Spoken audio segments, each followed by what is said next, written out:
I also keep mentioning in my interactions with the aspirants, life in the armed forces is a continuous training, right? At various levels, even as an air officer, you're still getting trained for higher and bigger responsibilities. So if you could elaborate a little more on what is the role of fighter controllers, as like you said, professionally, yes, no, there are various categories, category C, B, etc. And thereafter, he becomes competent to handle various responsibilities.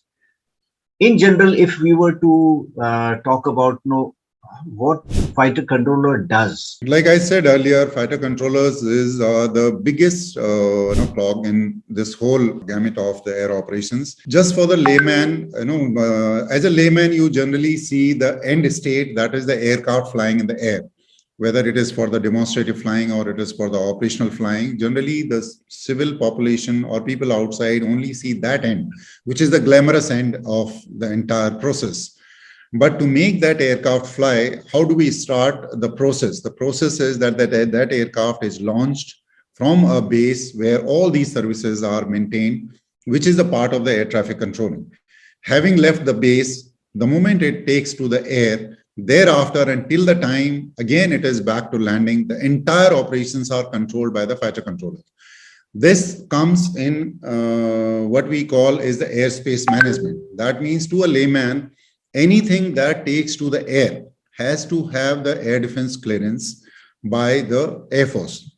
And in the Air Force, the fighter controllers are the one who are managing this entire process of making sure that everybody who takes to the air, even the smallest of the machine, has to have the air defense clearance. That is one part. This is the airspace management part. Then there is the air defense part, which is the most important part of the fighter controllers.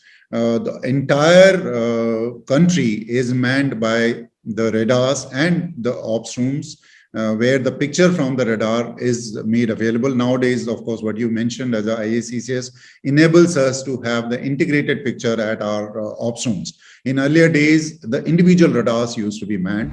Now these bigger ops rooms where the integrated picture is available is manned, and every single aircraft is controlled by these fighter controllers from the ground, be it operational flying or be it any other training flying. So every time that aircraft is under the control of some fighter controller or the other, whether it is going for an operational mission, if he is going for an operational mission, the entire planning and the execution is done by the fighter controllers in terms of its flight plan, where does it go. So it's making sure that it is going to the intended target, making sure that you are shooting at the correct target. This entire process is controlled by the fighter controllers.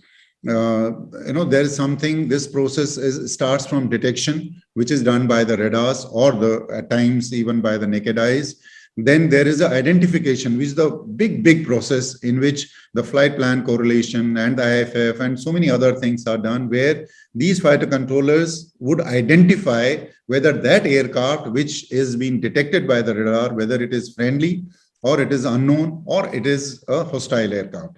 Based on these identification, then the further course of action is done, which is known as an interception. Now, this interception could be done either directly by the missiles or by the aircraft. Generally, fighter controllers are more involved in controlling the aircraft to intercept a hostile aircraft or unknown aircraft in order to either identify it or to shoot it down.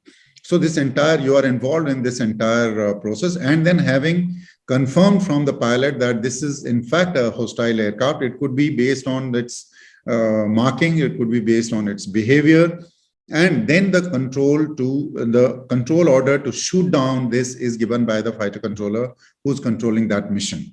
Similarly, when you are taking the aircraft to the intended target destination for the ground attack also has now become part of the controlling responsibility.